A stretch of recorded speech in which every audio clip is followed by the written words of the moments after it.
Human beings remember the first part of a conversation.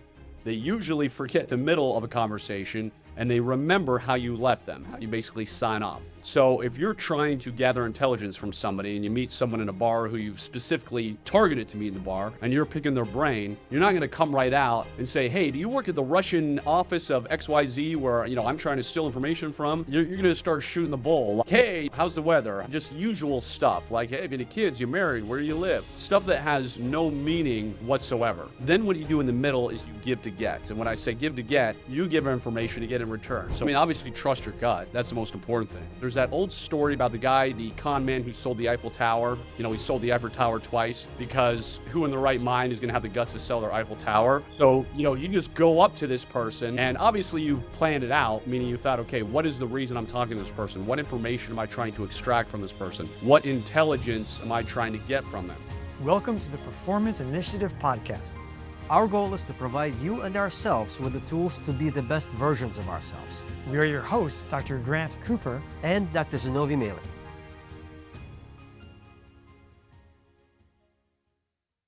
We just finished talking with Jason Hanson, a former CIA officer. It was an amazing conversation. I really wish that we could have shared this episode. Unfortunately, there was just too much confidential information, too many secrets exposed. Classified. Way too exciting and explosive. And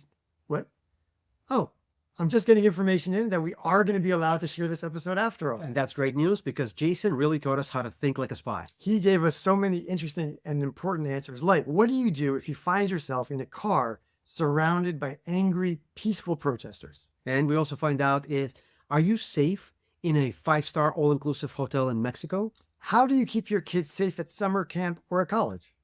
Also, what is the single most effective way to secure your hotel room and avoid getting all of your stuff stolen?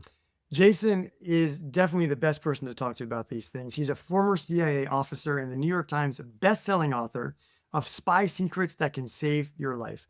He is, of course, a frequent media guest. He's appeared on The Today Show, Dateline, Rachel Ray, Fox and Friends. He won his episode of Shark Tank where he got an investment from Damon for his spy escape and evasion training school in Cedar City, Utah. Jason is so fun to talk to. And not only is this a really entertaining episode, but I think it's really important because people are going to learn how to keep themselves more safe. Enjoy. Jason, welcome to the show, and thank you so much for joining us for this conversation. Grant and I really, really enjoyed your books, and we love the content that you're putting out on YouTube. There are a number of questions that we have for you, and we will hopefully get to a lot of them. But in a lot of your books and your YouTube, you have made controversial statements, and we were talking, and there's no way that we can start anywhere but these controversial statements, right? Yeah. Look, there's really no easy way to address this, so we thought we'd just jump right in. You've said that being a real-life spy is not as exciting as being a spy in the movie, and in particular, you say it's not like being James Bond. So, you understand as movie lovers, we choose not to believe you on this one. And honestly, we understand some of the stuff may be classified, so we're not going to ask, like, let's say, what material your tuxedo is made out of when you jump out of a plane, right, or how often the laser gun watch has to be charged. Yeah, that's still classified. We understand. Yeah, that's right. If you want to tell us, you can, but we understand. But we were hoping to ask you about an aspect of CIA training that we see in the movies, and we actually think might be more or less real. And that is, if you or someone with your training were dropped into a social event where you don't know anyone, but you have to identify and make friends with the most influential person in the room, could you do it? And we know who you are, we've read your books, we know you could do it, but how would you do it? And more to the point, how would you teach us to do it? That's a great question. And that's actually an easy one. That's an easy one for me to answer. So there is a friend of mine, also a former CIA. She's got this great saying, and she says, CIA officers are the world's best salespeople. The only difference is you sell vacuums, we sell treason. So agency people are very comfortable in crowds, very comfortable talking to people. But again, you said, hey, if I had you guys, meaning if you were dropped in the middle, most influential person is first, obviously, see who everybody's attracted to. Who is everybody talking to? Where's all the crowd around? Who looks like the alpha dog, for lack of a better word. And then it's always about going big and showing confidence. There's that old story about the guy, the con man who sold the Eiffel Tower. He sold the Eiffel Tower twice. because who in the right mind is going to have the guts to sell their Eiffel Tower? So, you just go up to this person, and obviously you've planned it out, meaning you thought, okay, what is the reason I'm talking to this person? What information am I trying to extract from this person? What intelligence am I trying to get from them? But then you just go right up to them and, firm handshake, big smile. And you can just say, hey, Joe, remember me? We met, last night at the bar, this, whatever you want to do. And again, you would have it a bit more pre-planned than this. And people, of course, don't want to be rude. They're like, shoot, he remembers, I met him at the bar last night. I guess I'll pretend I met him at the bar last night. So it's a lot easier than you think. And most of it has to do with just having confidence and also doing your homework. I mean, what do you know about this person? Do you know he loves sailing? He loves basketball. He's got 3 kids. He lives in Palm Beach, Florida, all that due diligence work. And again, it's easier than most people realize. It's a bit of fake it till you make it. Yes, pretty much. Correct. I like it. And so essentially, you think pretty much anyone is gettable in that sense, connection wise. You can get to connect to anyone in the world. If you put in enough time and effort, that is the key. Meaning, again, let's say we're all agency, we're all spies here, right? And we're trying to get to somebody. We're going to run surveillance on them for as long as it takes. It may be surveillance for a week. It may be surveillance for months. You're going to know their habits. You know where they go. When you're trying to recruit someone, you may know where gym they go to. So you start going to that gym and you make friends with their trainer. And then you can bump into them later and say, oh, yeah, I was at the gym. And they're like, what gym? Oh, you go to that gym? John's my trainer. John's your trainer. I mean, it sounds so corny and cheesy, but it works. So if you do enough homework, and plus, people these days put stuff online. Obviously, they share their lives. They share where they went to college. They share information about their kids. They share where they went to dinner last night. So you have to gather this intelligence. But yes, if you put in enough legwork, you can pretty much get to anybody if you wanted to. Something that you talk about in one of your books is about the I think you call it the soft introduction, or having someone introduce you to the person that you want to meet, and that seems like if you can arrange it, a really effective way to get in someone's good graces quickly. Yes, it's called an access agent. So let's say I am trying to get to, I'll just name a movie star, pick any movie star. Brad Pitt. Okay, let's say I'm trying to get to Brad Pitt for whatever reason, okay? I'm going to find out who his best friend is. And not a famous best friend, not like a George Clooney, but somebody else's best friend. Or I'm going to find out who, a trusted person who washes his car, the guy who's cut his hair for the last 25 years. I'm going to find somebody that can get me access to him and lead me down that line. I'll give you a perfect example. There was I'm trying to think how to say this, hypothetical example, obviously. There was a scientist the U.S. government was trying to recruit. Scientists didn't want anything to do with the U.S. government. We figured out who his best friend was, used the best friend as an access agent. And basically it was like, oh, you're best friends with John? Well, a friend of John is a friend of mine. And that's how we got access to the scientist. So access agents are obviously very, very popular. I mean, powerful, because all of us say like, hey, I'm looking for a good attorney. Who do you use? Okay, I'm going to use that guy. Or hey, I'm looking for a good, barber, or whatever it is. So it's a great way to get where you need to in the spy world. Yeah. In terms of practical application, so one of the guests that we had is Robert Cialdini, and his influence and the principles of influence. Someone like you and someone in your field would have to put those principles into work. And I think we've heard you reference influence and his work. You find that those principles sometimes they do seem like, just like you said, sometimes they do seem a little maybe a little cheesy, or maybe a little bit, will this really work? You find that they actually, in practical applications where rubber meets the road, it works? Yeah, Cialdini's book's obviously great, very intelligent man. And human psychology doesn't change. It's going to be the same 1,000 years from now. We're all going to have the same vanities. We're all going to be susceptible the same ways. So yes, it works, but you have to be good at it. So for example, flattery. Flattery works. True story, true hypothetical story. Let's say you're overseas casing a building, right? Meaning you've got to break in there, right? So you're casing it, you're walking around looking like a tourist, where are the one-way streets, where are the security cameras, where do guards station, when do the guards come and go, where are the alarm? You're casing the whole building, right? And let's say you're looking around and you get stopped by a police officer who's like, hey, what are you doing here? What are you looking around? And you're pretending to be a dumb tourist, and you're like, oh, officer, I was looking up because I love the architecture of your city. This is the most beautiful place I've ever been. I just love the architecture. And he's like, oh, yes, it is beautiful. and lets you go. What did you do? You flattered them. And by the way, that works because that's a hypothetical. So yeah, so flattery works, but again, you can't be overkill. You can't be, dumb about it. You have to be smooth and more normal about it.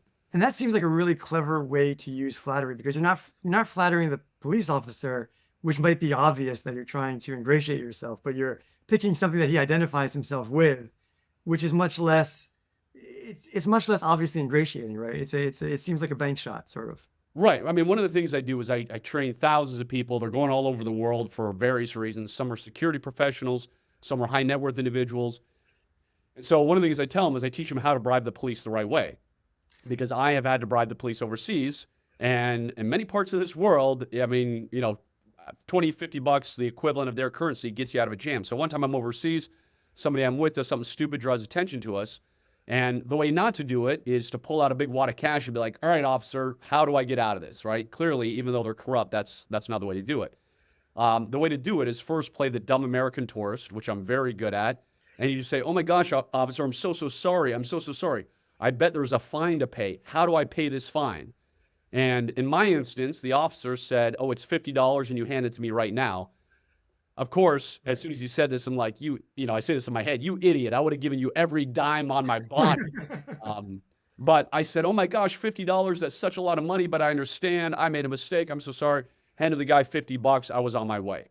So again, that's, being tactics of not just whipping out the wad of cash saying, I bet there's a fine to pay, officer. How do I pay that fine? Let him walk you down there. Yeah, because you never know if they're really looking for that or not.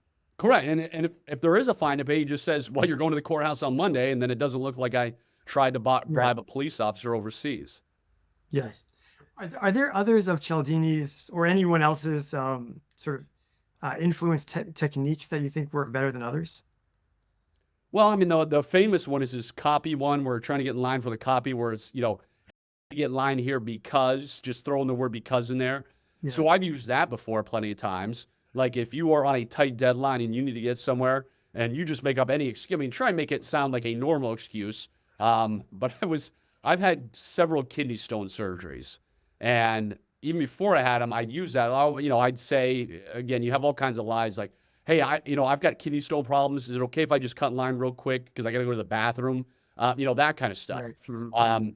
And again, if you're doing it for national security purposes, that's good to protect America.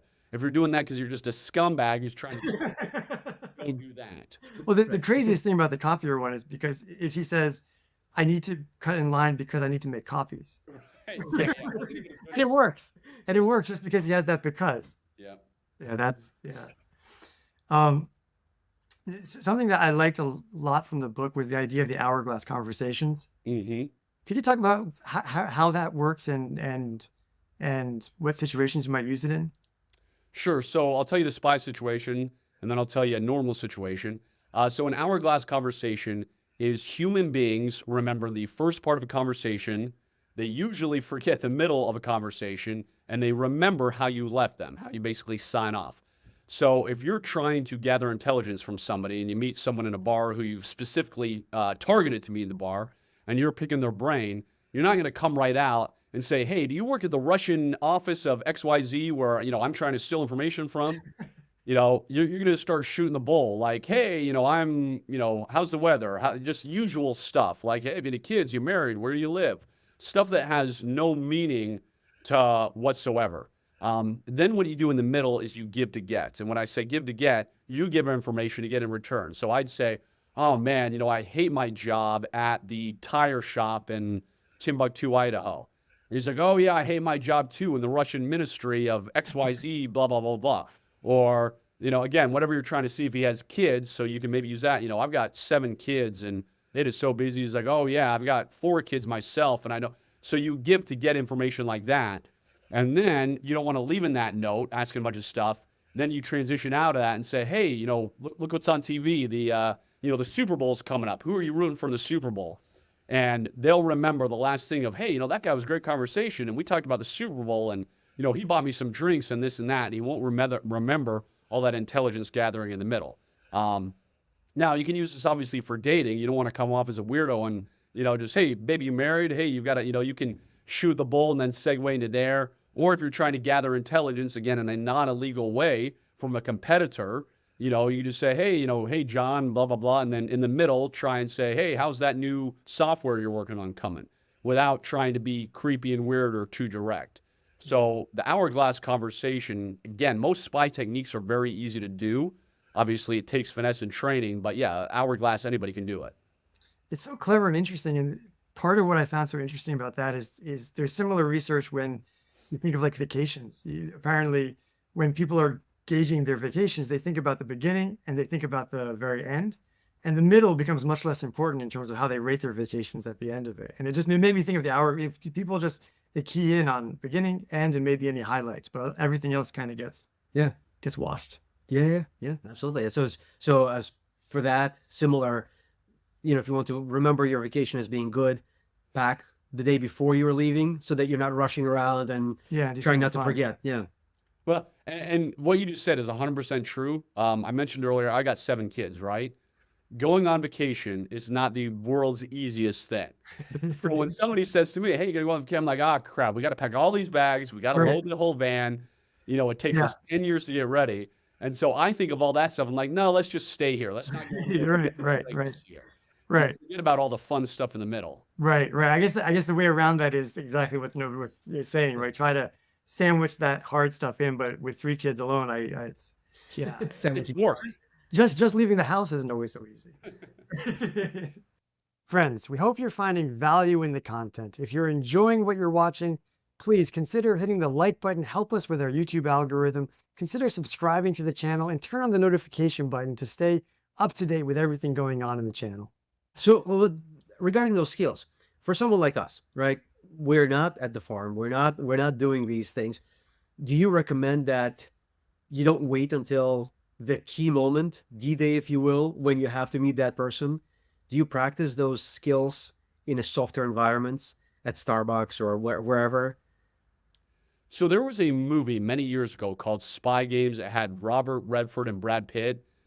And there was a part in the movie where Robert Redford says to him something like, hey, see that balcony? I want to see you on that balcony in 5 minutes. He's got to use his persuasion skills to be on that balcony. And then sure enough, 5 minutes later, he's there.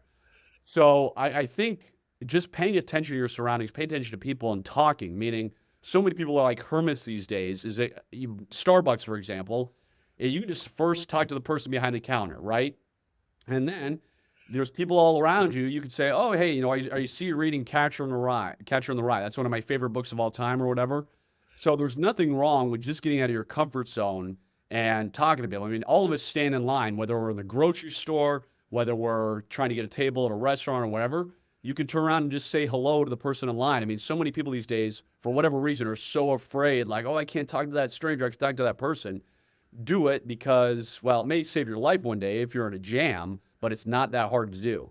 Yeah. And I think a lot of the big reason why people are afraid to talk to each other is because it's like a muscle and no one uses it because everyone's behind their phones. Mm-hmm.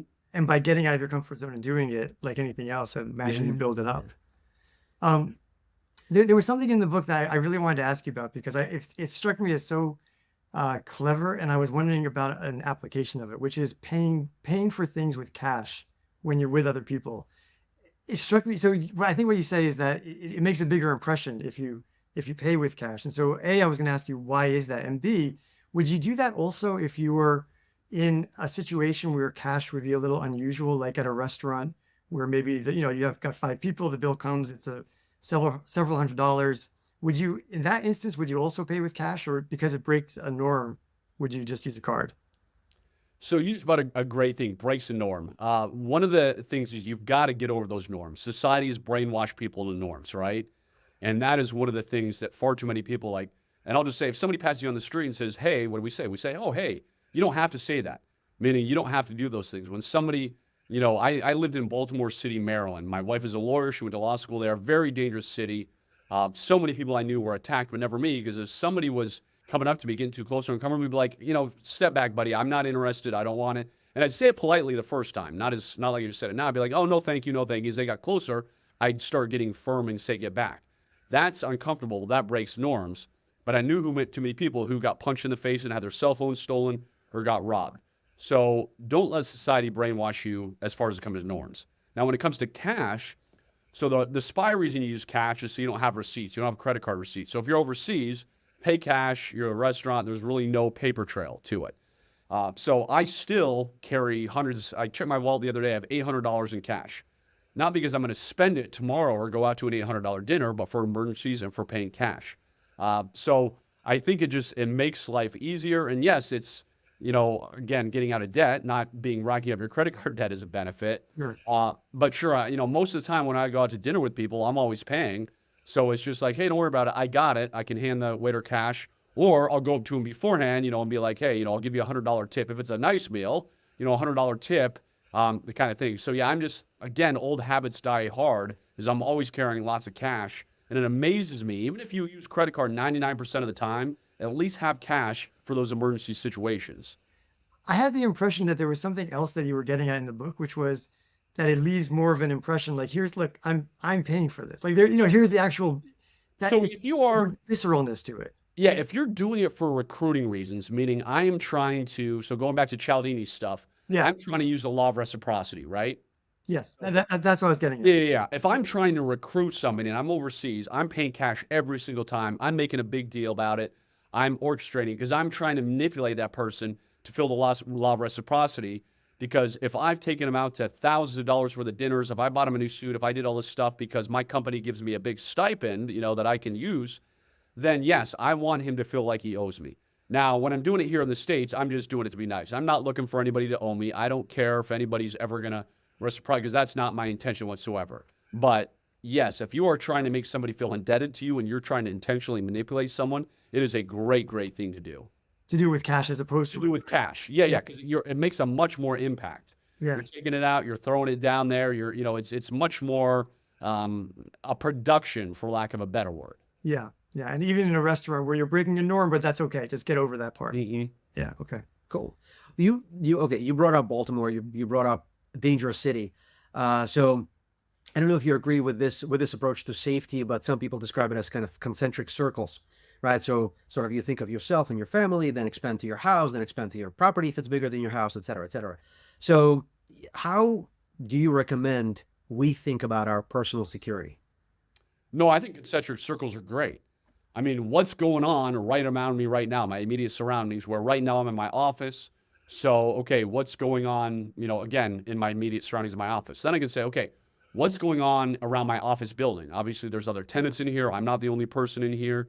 So is there an active shooter? Is there somebody gone crazy in the office building? Do I have a tenant down the hallway who's a nutso that I got to worry about that could cause me problems? And then, of course, you expand the concentric circle bigger, like, okay, I'm in small town USA, Cedar City, Utah. Is there anything going on in Cedar City which could pose a danger to me or my family? So is it a tornado's coming through or a huge snowstorm or a hurricane or a wildfire or any of that stuff? So yeah, you always need to go deeper and deeper, deeper and think, okay, what are the circles and what are the problems they could cause me and prepare for those problems? Okay. And then where do you find, like, from your perspective, right? Obviously with your training, and certainly I think you also mentioned in one of the books that as you came back to the civilian life, you had to tone down the acuity of your awareness that not everything is trying to attack you and not everyone's after you. To what degree should we raise our awareness or be aware? Because, on one hand, you have someone who's really paranoid and everyone's out to get them, and other people are just so aloof that anyone could be following them and they would not know it. So where do you think that most people should reside? So what I tell people is, obviously, when I first left the agency, I was super paranoid. I mean, I'd be running down the street jogging, and I'd see a trash bag in the middle of the road, and I'd run the other way because I thought it might be a bomb, a suspect package or something, right? Yeah. And so what I tell people is you don't have to be, your head on a spindle, turn around like a crazy person or any of that, but do what we did before we had cell phones. Meaning 20 years ago, before we had cell phones, how did people behave and act? They actually looked where they were walking, which sounds like common sense. Yeah. So that's what I just tell people, like, look where you're going, look where you're walking. If you're on the subway, if you're on the metro, wherever you are, look what you're doing, look where you're going, have your head up. So many attacks can be avoided by just having common sense of doing what we did before cell phones, because you'll see an attack coming, you'll see the attack happening. Like, hey, that guy's coming towards me. He looks dangerous. I'm going to walk the other way. I'm not going to be, walking down that place. And we know that most criminals case people, just like I was talking about casing buildings earlier. They case people. So if they want money or their next drug fix, they're waiting out in front of a local Walmart. They're watching everybody walk out of Walmart, and they're saying, which person looks like the easiest victim who I can follow to their car and quickly rob? And so if your head is up and you're scanning, looking around, and you spot the guy, he's going to say, well, I'm not going after that person because they saw me. I'm going after the lady who's had her head down the whole time and has never even lifted her head up. So it's not hard to do since everybody else is going to be an easy victim. If you have your head up, the guy's going to be like, well, I'm not going after that guy. I'm going after the 500 other people who have zero situational awareness. If you see someone and you think that they are casing you and you feel a little threatened, how should you handle that? Do you suggest? Do you suggest going up to them or totally going the other way or eye contact? What would you do? So yeah, you definitely want to let them know you see them, because if you put your head down and you start scurrying away and you look super nervous and super unconfident, then they're going to say, okay, there's the easy victim. I'm going after him. So when I've been in these situations, again, going back to Baltimore or other dangerous cities in the world I've been in, and, I'd see somebody and say, hey, how you doing? I'd be totally friendly. I wouldn't scowl and be like, I see you. I know you're sizing me up. I just make eye contact and say, hey, how's it going? And I'd say it in a more loud, confident voice, because I want that person to know I see you. Same thing. I was in Los Angeles. I had to go to Beverly Hills not too long ago for a meeting. And I was driving through LA and I stopped at a Subway to get a sandwich. And it was a semi-decent area. And some guys came in clearly sizing me up. And so I looked at them, I smiled, I said, hey, I had my tactical pen in my hand because I'm always just twirling it around and stuff. And it was more so of, hey, I see you, you see me. I don't want to look at them and look down and be like, turn the other way. And they're going to say, okay, that guy is going to be the world's easiest guy to attack. Yeah. As an aside, I've been carrying the tactical pen around since I saw it on your website and I got it from you, and it's great. It's awesome. Because it's a pen also, and it's right. It has a defensive means as well. Yeah, I've flown all over the world with that thing. I always have it with me, and I know several people who have literally saved their lives with it. Thankfully, I've never had to use it, but multiple people have stopped attacks. Yeah. You feel like having something like that with you also gives you a little bit of a boost of confidence, and then you appear more confident. That could be a deterrent in itself. Yeah, I mean, going back to that restaurant where I had my pen in my hand, I could have, quickly grabbed it in this kind of, hold. And if those three guys would have attacked me, it's already in my hand. I'm good to go. They're not going to feel very good because it's a hard, overbuilt pen. So yes, having some type of weapon on you obviously gives you more self-confidence than saying, shoot, I have absolutely nothing on me, and now I'm against three guys who have already sized me up. Yeah. And if you're a woman, the advice would be the same. Make eye contact, maybe, as assertive a voice as possible. And hey, how's it going? Yes, and I always say be friendly. But, I mean, I trained a woman once, and she went on a running trail in the Washington, D.C. area. And she always ran with her tactical pen in her hand, she said. And so one day, she thinks some guy's following her. And so I tell people, if you think somebody's following you, don't be afraid to look at them and ask a question to break that narrative, a pattern interrupt, right? And I've done it, it says, hey, buddy, you know what time it is? Or, hey, I'm trying to get to the grocery store and I'm new, just let them know you're on to them. And so she says, this guy's following me. And, she took my training and I taught her everything. And she says, I turned around and for some reason, the only thing that came to my mind is I yelled, what? Right? Yeah, that's what she said. And she said, I had the pen in my hand. I turned around. This guy I was sure was following me. I said, what? He looked at me and he turned around and immediately ran the other direction and ran out of the park where she was at. And I said, well, great job, because that guy was obviously going to kidnap you or do something. Because if it was me running behind you and you turned around and said, what? I'd be like, what are you talking about? You lost your mind. Right. So criminals obviously exhibit guilty behavior. And guilty behavior is when a woman turns around and says, what? And you're running away. You clearly were up to no good. Right. Yeah. That could have gone a really bad way. All right. So you were giving an example. So it's something that came to mind, and this is probably applicable in both in travel situations and at home. But you can't help but wonder when we watch news and there are so many protests and quote unquote peaceful protests, and people get caught driving and all of a sudden they're surrounded by people, right? do you have advice for someone finding themselves in that situation? Because that could be a very scary situation and so kind of fish out of the water. What do you do? Because on one hand, you are driving a weapon, right? Because Yep. and So again, I'll tell you two levels of advice. I'm going to disappear for 5 seconds because I want to show you level 2, and I'll explain level 1. yep. I'm going to come right back. So level 1 advice is remember the movement saves lives. Meaning if you're in your vehicle, whether you got to go forwards, backwards, just don't stop. I was almost carjacked once. Guys ran up to the car. I was able to swerve around them. They didn't get in the car because my doors were locked, and I just kept moving. What a lot of people do is they freeze, and now you got people surrounding your car, and they're bashing windows and this and that. So movement saves lives. You don't have to be, trained in evasive driving, but keep on going no matter what. Keep those tires moving. So that's the very simple advice that anybody can do. Now, the more intelligence operative advice is I'll show you 2 things. This right here, make sure you can see it. This is called pepper spray grenade. So, the police officer pepper spray they have? This pepper spray grenade, you take out this cap, you push down on this gray thing, and pepper spray goes everywhere. And it is nasty. Ask me how I know. So, here's how you would use this in a true chaotic situation that warranted it. You're surrounded by people. You think they're going to break in and kill you. You can't drive off for some reason. You take one of these out. You push the lid. You roll down your window. You drop it out. You immediately roll your window up. And I promise you they will disperse. They will not be able to hang around long. So if you're in the crappy places of the world or this country, you would have a pepper spray grenade, and anybody can buy this stuff. The second one, as I drop it, is just a simple smoke bomb. So these run about 90 seconds, and these are more for distraction. So you could drop it again, roll down your window and drop it, and they won't know what it is. They'll think it's poison, or you can toss it, and they'll see smoke, and everybody's kind of looking at the fireworks, looking at the smoke. And these are obviously just to help you get out of Dodge, just to cause a distraction and make sure you're safe. Hopefully nobody ever needs any of these, but these are just, 2 methods that you can use in a crazy rioting, looting situation. Just as an aside, are both of those legal in all 50?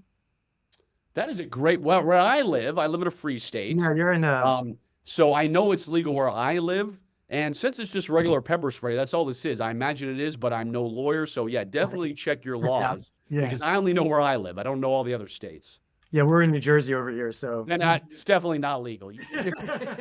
this conversation isn't even. Didn't even say the word smoke.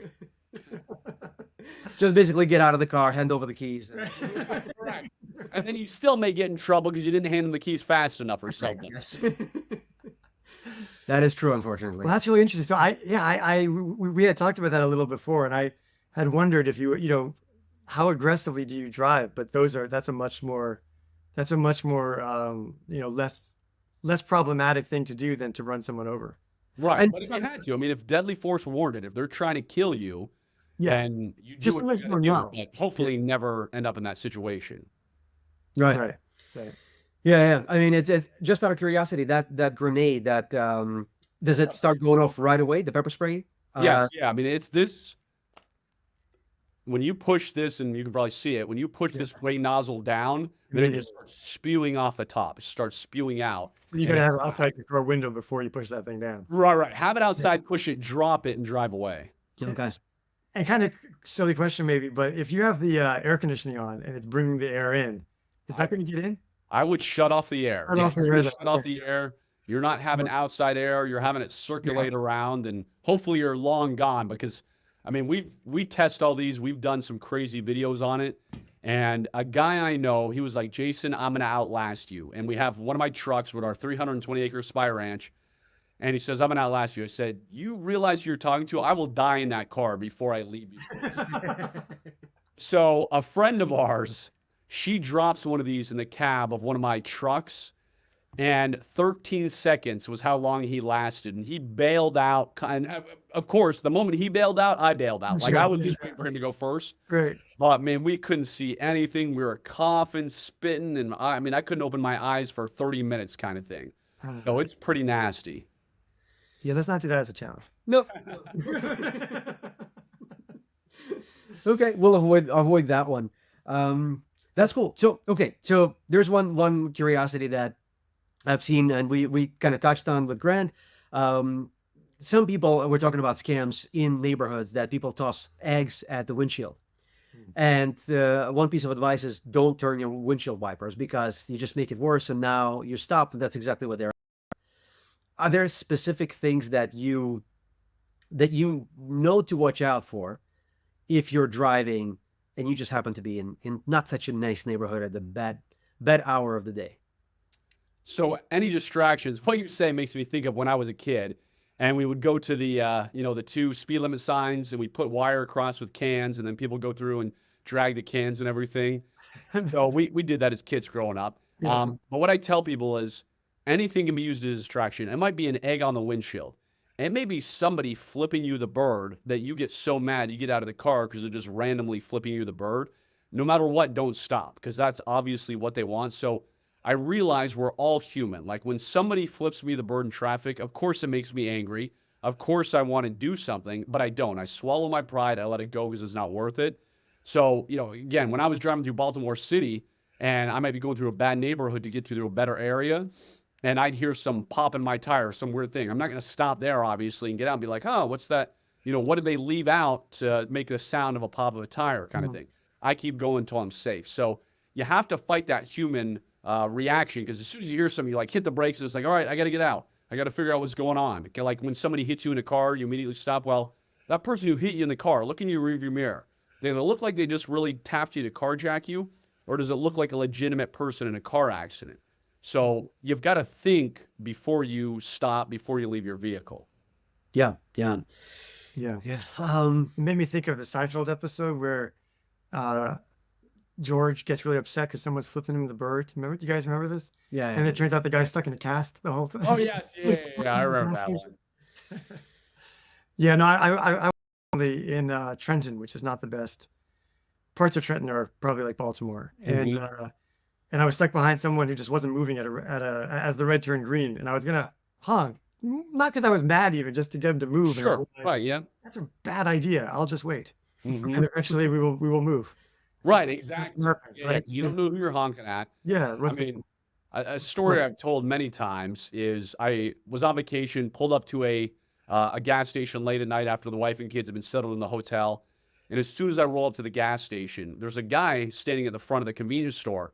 And as soon as I pull up, he starts walking briskly at me, flipping me the middle bird, yelling and screaming. I don't want to get trapped in my car, and I've already told my car off, getting ready to get out. So I immediately jump out. That way, I can fight him if need be. As soon as he sees my face, he's like, oh my gosh, man, I'm so sorry. I'm so sorry. You drive the exact same car as my friend. I couldn't see through the windshield. He was supposed to pick me up an hour ago. He's not answering the cell phone. I'm so sorry. And I told the guy, don't worry about it. No big deal. But you flip off the wrong person. You do that to the wrong person. The world we live in, they may shoot you kind of thing. So I'm all about de-escalating and swallowing my pride and being like that guy. Hey, don't worry about it. It was mistaken identity. We're cool kind of thing. Yeah, there was in medical school we rotated through psychiatry, and I was there was like a group session, and there was a guy in there, really big guy, and he would just sit there like this, and his story was he'd be driving back from New York all the time. This was inpatient, so this is so they're in a locked ward. Mm-hmm. But what had happened is he was driving back from New York all the time. And he had real anger issues, and he said he would just sit there like grabbing the wheel, just ready to pop off at any time. And he has real psychotic issues. Right.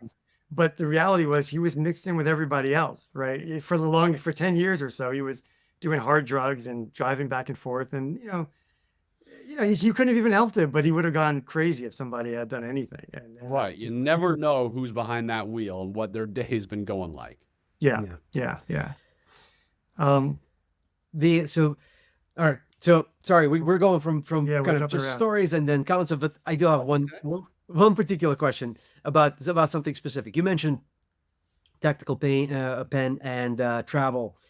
So there are situations where I found myself in a situation where once in New York City, you would think that most hotels are fine. I find myself in a relatively questionable hotel, and I just didn't trust the door. Mm-hmm. And I put something against the door. I put a cup on, balanced it on top of another cup, just something that was sort of weird right against the door, and I felt like I was going a little bit overboard. Happened that at 6 o'clock in the morning, all of that toppled over. And when I kind of got my wits about me, I rushed to the door. I didn't see anybody outside of the door. And then I opened the door to see, and I saw one person, someone who looked like a maid, just walking away briskly. So I don't know if they were trying to just quietly go in and take whatever they could, or if there was just one person among many. But I always wish that I had something with me that would serve like an alarm, or certain things that would make me feel safer, but also would be an alarm or something along those lines. Is there a kit that you travel with or something you recommend? This is a Yes. question, but it's also Zinovy's application video for the CIA.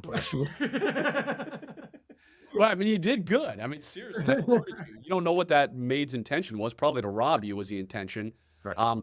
But one thing I like is a door stopper alarm. Door stopper alarm, just go on Amazon or Google it. They're about $15 to $20, and it's a little wedge. And you stick that little wedge in front of your door, and if anybody opens the door, it lets off an incredibly loud alarm. Like, it'll scare the crap out of them. It'll wake you up. And so I train a lot of parents with college students, and they take these to the dorm rooms and all that. So a door stopper alarm I highly recommend for hotels because, I mean, I go to New York City all the time. I'm traveling all the time too. And your story actually reminded me. One time I was in Hawaii with my wife's family. Everybody was kind of a family trip and everything. And we had these neighbors and everybody became friends with them. And at night, I would go around and shut all the windows. And one of the windows wouldn't lock. And so I set up kind of like you did. I had all these cans. I had like anybody comes through that window, all this crap's getting knocked off. It's going to make the world's longest sound. So I did this to all the windows. And one of my relatives, I think it was my brother-in-law, was making fun of me. Like, we're in Hawaii. We're in a beautiful place. Leave the windows open. I said, no, we're not leaving the windows open. So I lock all the windows. The very next morning, he goes out. He's doing his stuff at the beach. He comes back. He says, did you hear what happened to our neighbors, John and Sally? I said, no. Somebody crawled into their window during the night and robbed them of a ton of stuff. And of course, nobody wants that. I was like, I told you so. This is like, we're in a tourist area in Hawaii. They know all these people have their passports and cash and all this money. And we were not robbed, so we were fine. Yeah. Did you give them some cans, or was it too late for that? Yeah, I think it was too late. They ended up, they lost everything. I mean, they got robbed of all their stuff, so they had problems. Yeah. Okay. So, all right. So once again, we're going to jump around, but one of the things that Grant and I were talking about asking you is travel, right? So in travel, and like you said, Hawaii, and in once again, I don't remember whether it was in your book or on one of the posts, you mentioned some of the countries that you would not travel to. You would recommend not traveling to, but Hawaii, it's not part of that list. And one of those countries was Mexico, and Mexico is by far the most commonly traveled to tourist destination. So a lot of people would be surprised to hear about Mexico. So I guess the question is sort of a two-part. Like, one is, why is Mexico on there? And then two, what are some of the countries or cities that people go to all the time that they don't, that they're not really thinking that I'm in danger here, but they probably should be more on guard than they are. So as far as Mexico, obviously, if you watch the news, you know what's going on, but watch the news and times that by 10 of how dangerous Mexico is. When I'm training people, I say, if you go there on vacation, it's not a matter of if, it's a matter of when. And there is no amount of money that will get me to go to Mexico. Like, somebody could offer me $10 million tomorrow and I'd turn it down. And I've said this before, I've got some billionaire clients in Mexico and they wanted me to come and train their whole people and everything. I said, I'm not coming, and they were going to pay me a lot of money. Finally, they ended up coming to Las Vegas. We met in Vegas and I trained them up.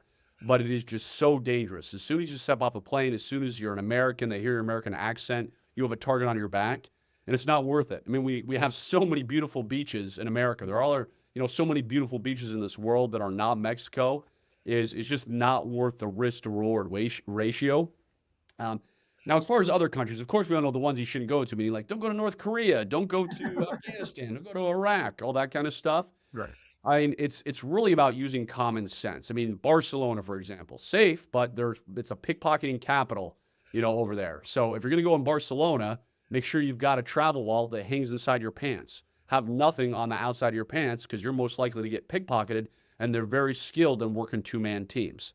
So, of course, the beauty of the day and age we live in is just do your research. see what are the most common scams. What do you have to watch out for? Is it pickpocketing? Is it ghost cabs where some guy's going to try and pick you up front of the hotel and take you to a field and rob you, beat the crap out of you? And it's just, again, there's so many wonderful places to travel. It's not necessary to put yourself in unnecessary danger. The thing is that, so what we were talking about is the fact that what most people would say to that is, well, that's okay. I'm going to an all-inclusive resort. I'm never leaving, right? And that's what they say. And then you brought up a story about somebody you know. Which one? About a police officer who's... Oh yeah, I had a patient who is yeah, like if you look at him, he's he just by sight you wouldn't think he's someone you'd want to mess with. And then on top of that, he was a police officer. I think he was a police officer in Boston when this happened. But anyway, they went to Mexico. It was him and his wife, or him and his girlfriend, and they were going to a nice resort. They were staying on the resort, and they were just down by the beach, and someone was taking pictures of them. And he went over and said, "No, I don't want pictures." And then they started walking away, and the guy followed them up to their room, and then he got him to leave. But then the manager came, and the manager said, "This guy." It was a big shakedown. The manager said, "Look, they said that you were harassing this guy. You owe him money."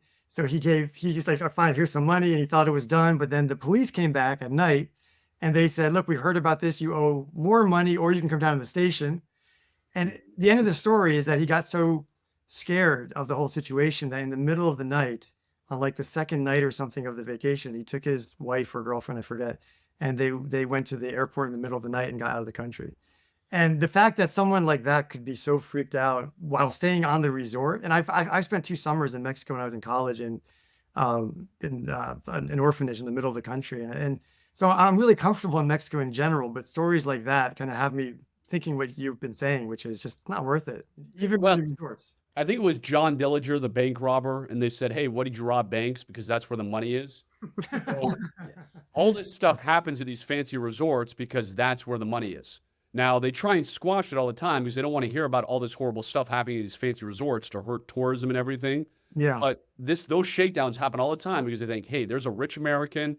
I'll get him for several $100s. I'll scare the crap out of him. They work with the police because the vast majority of police are corrupt there. I mean, that's like normal doing business. So it's not even like a bad thing in that country. It's just, it's cultural. It's the way, again, it's normal doing business. So yeah, again, no amount of money is getting me to go to Mexico. Yeah, even in the nice resorts. I just I promised I wouldn't run down a list of countries because I was like, what about this country? Nobody's like, that's gonna get really boring if you keep asking all these countries. But the one country I wanted to ask is Jamaica. That wasn't on your list, but would you go to Jamaica? That is a great, so it's dangerous. I mean, it's got some really bad areas. Yes. I mean, I've been to Jamaica, and you've got to be careful where you go. You don't want to obviously go certain places at night. But if you stay on the resort. Right, yeah. If I stayed on the resort, yes. I mean, I'd much rather go to Jamaica than Mexico. You know, it's 1,000 times safer. But again, it goes back to a lot of common sense of don't go wandering the streets. If you meet somebody who says, hey, there's this great party here, let's have some, that kind of stuff, which unfortunately male Americans fall for all the time when it's an attractive female happening. So yes, I would go to Jamaica, but it's got some dangerous parts, and I'd be very, very aware of my surroundings and what I was doing. Okay, so that brings up another point of situational awareness, right? And I'll tell you kind of where that question comes from, because once again, going back to that conversation with Cialdini, he was talking about all of these influence, and the question was, well, how do you know when someone is nefariously using those tricks? How do you know that someone is trying to use that on you? And that came out of him talking about, well, when I find myself being trapped by somebody and they've used a couple of things, it was like, oh my God, you're studying this stuff and you find yourself going along, and then you catch on. Like he said, well, yes, because it's human nature, right? Mm-hmm. So I'm not going to ask you to ask me how I know. I'll tell you the story, because originally I'm from Ukraine. Well, what is now Ukraine? Odessa, which is a port city known for its own pickpockets and grifters and so on and so forth. And I thought, oh, I chose Barcelona. I thought I'm not going to fall for this. And come on, grifters are good. And so yes. I was in Greece. I was in Athens, and I decided, I was walking out of the hotel. I was there with a couple of couples. My significant other was in the hotel, and I walked around, bought something from a street vendor, and I was walking. Somehow, I do not remember how, I end up talking to this guy. And somehow there's so many common interests and common things and so on and so forth. And we end up stopping, and I end up trying to buy a drink. And she said, no, no, no, no, no. This is not the best place. Let just right there. Let's just walk in. And the moment I walk into that place, I'm like, uh-oh. I know, because as soon as I walk in, I sit at the bar. There's a big guy behind me. There are questionable couples sitting at the tables, and it's just all wrong. Uh-huh. How do you prevent that? How do you spot these things? Because How do you not end up in a bad place? How do you Right. Don't go anywhere with anybody in a foreign country who invites you to go somewhere. I mean, fair. like, I mean, I've been by the way, I love Greece. Greece is beautiful, one of my favorite countries. Athens is beautiful. So, I mean, funny story about when I was in Greece, I'm with some new guys, let's just say, and, we sit at a table at a restaurant, and all of a sudden, I think it was 4 or 5 gorgeous women immediately descend on you, right? And so I'm with this new guy, and he's like, oh, I think she really likes me. She wants me to go back to her place. I said, I really think she doesn't like you. I'm going to kill you. So, you have to think, how does reality really work? Reality really works that beautiful women don't, unless we're Brad Pitt or George Clooney, which I'm not, they don't just immediately come and hit on you, which happened to us in Greece. So it's like, if I'm, in a place in Greece or Barcelona or wherever it might be, Italy, and somebody's like, oh, hey, let's go hang out and have this drink or whatever. It's like, no, that doesn't happen in the real world. So my guard is always up, and I either play the dumb American, and I have no problem offending people, even if I act like I'm not offending, oh, no, sorry, I can't come with you. I've got to hurry. I've got to, go talk to my wife, or my kid has an appointment, whatever the excuse is. So I'm just looking at everybody. I'm not letting anything out of the ordinary. Like, I think to myself, would this happen to me on a complete stranger on this town I live in Utah? And it's a complete stranger. Now, obviously, if I run into my friends, that's a different story. But in my town in Utah, walking down the street, is somebody going to ask me this and want to go have a drink and do this and that? No, that's not going to happen. That's totally bizarre. So I don't let it to happen to me overseas too. So you constantly have to remind yourself that you're outside of your home, hometown, let's say, although it can happen in your hometown as well, and just run that surveillance, your own kind of keep checking in with yourself, be aware. Yeah. I mean, give you an example. I was in Vegas last week, and I ran into a woman, and she was like, oh my gosh, I love your YouTube channel. I love you. I've read your book. I can't believe we ran into each other. She's like, hey, my husband's over here. And I can't even remember where he was. I was walking in one of the hotels, and she's like, oh, my husband's over here in this area of the hotel. Will you please come with me and I'll show you? And, even though I did have somewhere to go that time, like I had a meeting I had to be to, but I'm not going to let somebody drive me to another location, especially a woman who I don't know, who, 5 men behind the wall to beat me up. So I was just like, no, I have to go, sorry. And I think it goes back to, again, societal norms. Some people feel like they have to be nice. I'm always polite and nice, but I'm also firm. Because she was like, no, please come. My husband's your biggest fan. He would love to meet you. He kept trying to meet me. I was like, sorry, I really got to be to this meeting. Good meeting you. And then I just walk off the other way. So, like, I don't sit there. It's like I'll say that my wife has this problem more than I do. Like, somebody will be trying to do something or, sell something to us or whatever. And she'll sit there and listen to the whole pit and like, honey, let's go. Like, I'm like, we're not being rude. Thank you, sir. We've got to go. And, I grab her and leave. So, yeah, I have no problem getting out of there. Yeah, it is hard to break those norms, but the more you can break them, the easier I'm sure it gets.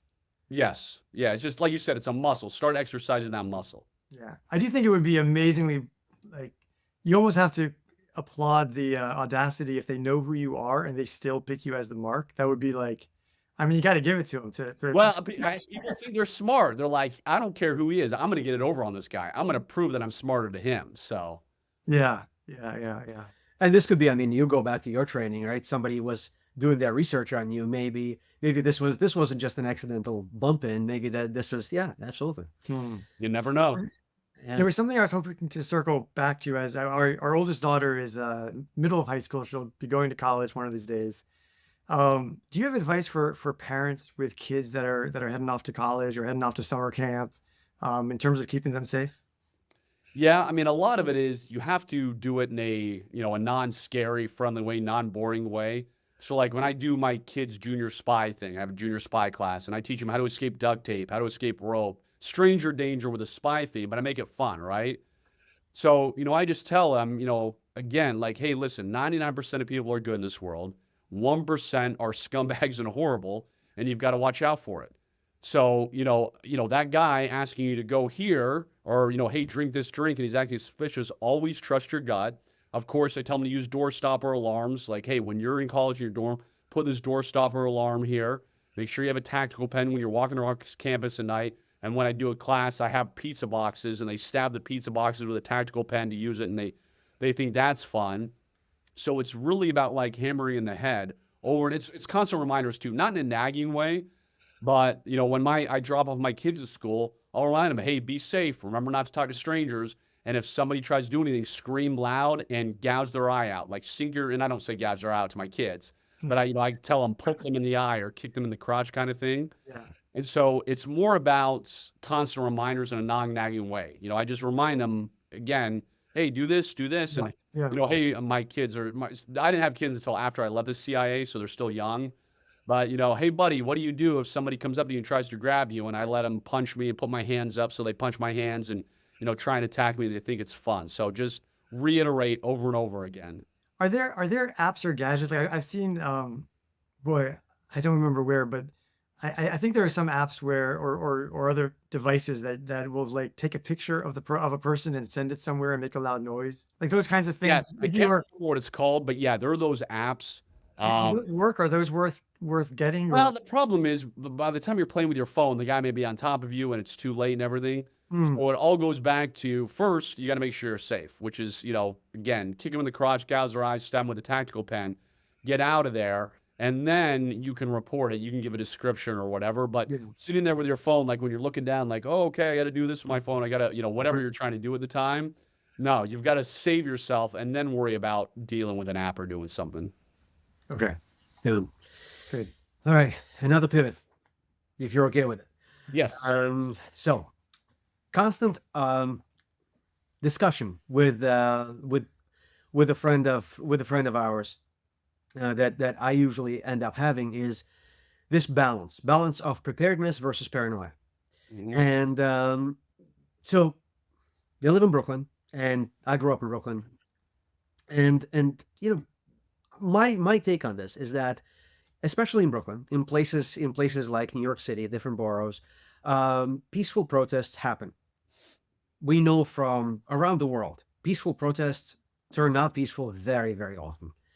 And where do you draw the line, and how do you think about being prepared without being paranoid about every protest, but also taking it seriously? The fact that, the old, this can't happen here.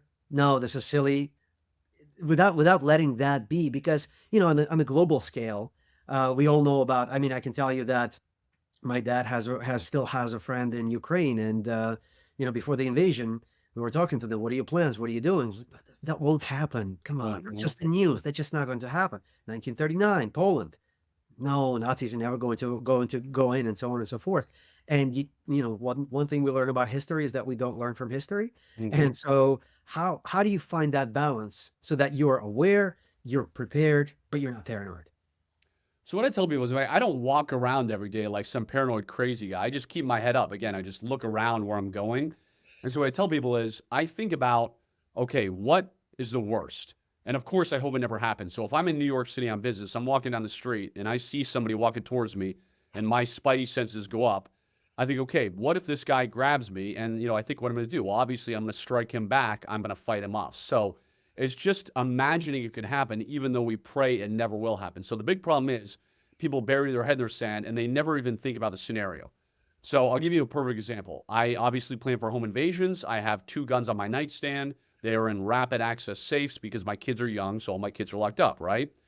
Well, if I have a home invasion, I've planned, I grab my flashlight, I open the safe and grab my gun, I go confront the intruder before he can get to one of my family members, right? I planned for that. I hope it never, ever happens.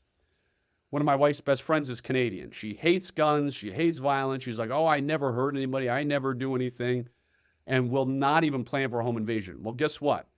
I guarantee if somebody breaks into her house, she's not just going to sit there and let somebody kill her kids, right? Every mom, every husband is going to protect her. So it's foolish not to prepare ahead of time, even though you hope it never happens, because if that does happen, she'll have no plan. She'll run around and be like, where's the kitchen knife or what? I mean, you're basically a sitting duck at that point. So I tell people, think through your mind what you would do, because you need to prepare for that mentally and say, okay, if I'm in this elevator right now and this guy turns around and starts punching me, what am I going to do?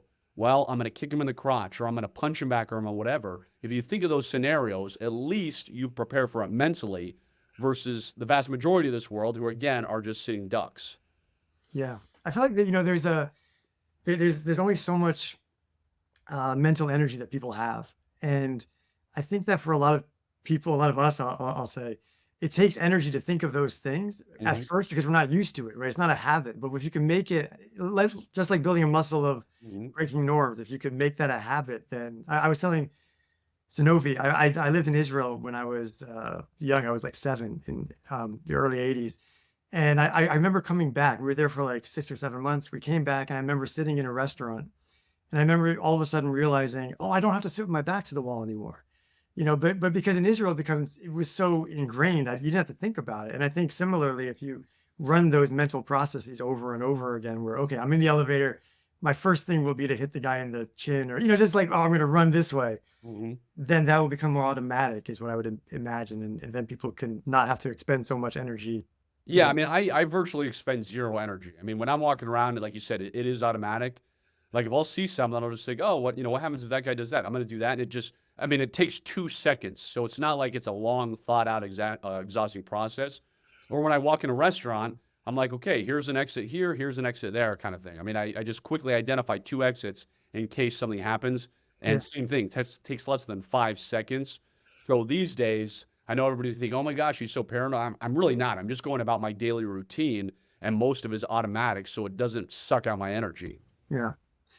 Someone who's coming on the show later is Brian Dean Wright. I don't know if you know him, but he's a former CIA officer. He has a show now where he talks about politics. And something that he's been saying, he's been kind of beating the drum for a while on, is that he feels that the southern border has gotten so just wide open that, and there have been so many military-aged males from hostile countries pouring through, that in his estimation, it's no longer a matter of if, but when, that we start to have more guerrilla-style attacks and things of that nature. Do you from your sort of CIA vantage point, or just looking at the world, do you share that kind of pessimism? I would say, or yeah, I don't know if it's pessimism, but it's reality. Yes. Because think about it. If I am, again, it goes back to common sense. What do foreign governments like to do? What do bad actors like to do? Well, I want to infiltrate a place and get in a country. Where's the easiest way to get in the country? Oh, they have a southern border that's not protected. Well, that's how I'm going to go in. Right. So it's so easy and common sense. I mean, if you're a foreign spy and you can't get into the U.S. easily, well, I'm just going to the southern border and I'm going to sneak in, kind of thing. If I'm a criminal, I'm going to sneak in. So yes, it is absolutely. I mean, if we as the United States are trying to get in a country and they had the equivalent of America's southern border, of course we would do the same thing. We would use that to easily get in the country. So yes, I 100% agree with what he's saying. How do you prepare for something like that? Is that something where you say, okay, well, we're just going to make sure we have a week of food and or a month of food, or how do you think of preparing for those kinds of eventualities? Well, I mean, I think the big thing we need to prepare for is a blackout, because we know that many foreign countries and terrorists are probing our electrical system, our grid system. And so because I am over prepared, I have over a year's supply of food for my family. I've got hundreds of gallons of water stored in our basement. I've got creeks nearby if I need to get water from there. So it's more of how long can you hunker down? So we'll all just meet at your house. Hey, good luck finding. I don't own my house in my own name. You cannot find me. People try all the time, like, no, you can't find my house. Trust me. So it's really, I look at, okay, how long can I self-sustain myself, which I can do for months and months and months. And I think people just need to say, okay, do I have enough to hunker down? And pick what's works for you. Okay, hunker down for 7 days, hunker down for 30 days. I would at least get to 30 days. But that's what I believe people need to prepare for. Yeah. And as part of that hunkering down, do you think that defense of your house is part of that as well? Well, I think it's just smart because the home invasions are on the rise. Yeah. We know that criminals are getting slaps on the wrist these days. We know that criminals are getting more emboldened. So I think the FBI statistic is a home invasion happens every 15 seconds, which makes sense with the crime and also the number of houses. in this country. So I think it's just smart common sense to have a weapon, whatever you choose. I mean, I have guns. Some people use knives, tomahawks, machetes, whatever your weapon of choice is. But it might be somebody who knows who you are and is intentionally breaking into your house because they know who you are, or just some random junkie who's looking for his next money for his drug fix. So yes, I think preparing your home for home defense is a no-brainer just because of the world that we live in. There are so many layers to preparedness and awareness and so on and so forth. And you have a number of different courses, and you teach people these skills. How do you go about teaching people? Because I would imagine that you don't take every person and you teach the same thing, because some people they travel abroad a lot and they would need a different level perhaps. Where do you start and how do you escalate that training? So yeah, I have a lot of private clients, and it's all customized when they come to me because it's like, okay, what do you need? Well, I travel overseas all the time. I'm in this country. I've got a wife and 5 kids. Versus the person says, hey, I'm in, whatever, Florida, and I don't ever leave Florida. I don't ever leave here. So I just need to know for this. And by the way, I'm a single guy and I don't travel. So it's just case by case. I mean, a single guy doesn't need as much food and water as I do with a family of 9. Including my wife and I. So it's just, okay, do you travel a lot? Where do you travel? Do you go to safe countries? Are you going to Mexico, even though I tell you not to go to Mexico? Are you in Florida where you got to worry about hurricanes? You might have to evacuate, so you need another location that you can go to. And a lot of people I work with are higher net worth, so they can have a bug out location. And when I use the word bug out location, I'm like, it doesn't have to be an underground bunker. Make it a place you want to vacation. Like, make it a cabin in the woods where you would actually want to spend time. And then you go spend time there for a couple weeks every year, but that's your bug out location. So, and again, it goes back to all of us are different. All of us have different size families, different size needs. And so it's all got to be customized. But you do also have training for that are more oriented towards groups, right? So certain key foundational. Correct. Yes, right? absolutely. I mean, we have something called the Ultimate Spy Week. And the Ultimate Spy Week is 5 days of training where we're giving them a foundation on evasive driving, foundation on knife defense, foundation on hand-to-hand self-defense, teach them escape and evasion. So yes, there's absolutely foundations that I give to everybody when they come to my general training. And then if people want further stuff, again, further like personalization, then I do that. Like I do a lot of home security audits where somebody says, hey, I live in this home. I fly in, so they fly me in, and I spend the day casing that house, casing the neighborhood, saying, okay, you need cameras here, you need a fence here, here's where your alarm should be, here's where your glass breaker alarm should be. So it all depends on what security measures people want, each want. Right. Are there some basic things that people can think of when it comes to home security? Like good lighting, a dog sign? Are there some things that are sort of universally applicable? Sure, yeah. I mean, I say that obviously have an alarm. Have that alarm sign in the front yard. That way, if they're casing your house, they can see, hey, these houses don't have an alarm, so I'm going to go to them, but John Doe does have an alarm. And alarms are dirt cheap these days. Have motion sensor lights that are solar. The way if the grid goes down or the lights are out, they can't lurk in those shadows, and motion solar lights are cheap these days also. I say, listen, every single window should have a glass breaker alarm. So if somebody tries to break into a window, it's going to set off a loud alarm in your house. And then obviously have alarm sensors on your doors. That way, if somebody opens the door, an alarm goes off. And all this stuff is so much more affordable than it was 10, 20 years ago. So it's not that hard for the average person to do a lot to make their home, very well protected. Of course, have cameras on all the doors and entrances, which I do. So yeah, those are some of the simple things that any of us can do. Yeah.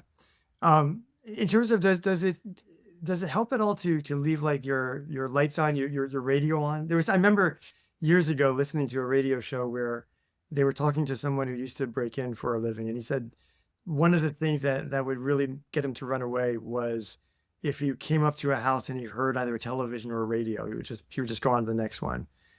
Do things like that actually work anymore, or? It depends. Are you dealing with a guy who's, again, a crackhead? He's looking just that night, happens to be in your neighborhood, wrong place, wrong time, and it wants to go in. Then, yeah, if he hears the radio, he's probably going to leave. But if you have a professional who's casing your neighborhood for a while because it's a nice gated neighborhood, he sees, hey, wait a minute, the lights have never gone on and off. Those lights, that means they're on vacation. They're not there. So, yeah, and obviously you don't know, is it a pro or is it an amateur who's going to hit you? So there's pros and cons with each. Yeah. But usually it's a good idea to employ several different tactics at the same time. Yeah, I mean, you mentioned a dog. I mean, obviously, if a dog is great. They don't want to get bit. They don't want the barking. They don't want DNA evidence left behind. So yes, have as many security measures as you can. Yeah. We had a sign on our door that said there was a dog for years before we actually had a dog. And Which is great. yeah, and except that the mail person asked our kids, oh, you got a dog? And we're like, what? It's like, no. I mean, the mail person's very nice, but Right. Can I pivot? Yeah. Is there a way that you could identify whether or not you're walking into a dangerous neighborhood? Like there are some times when are there things you should look for to say, look, this just doesn't feel right? Is it just, I mean, it feels like an intangible. And I'm sure some people have better antennas than others, but are there some actual tangible things that key you off? I mean, obviously, trust your gut. That's the most important thing. I mean, in Baltimore City, when you see the blue lights up there, those are the most dangerous areas where they have the blue lights on the poles and the cameras and everything.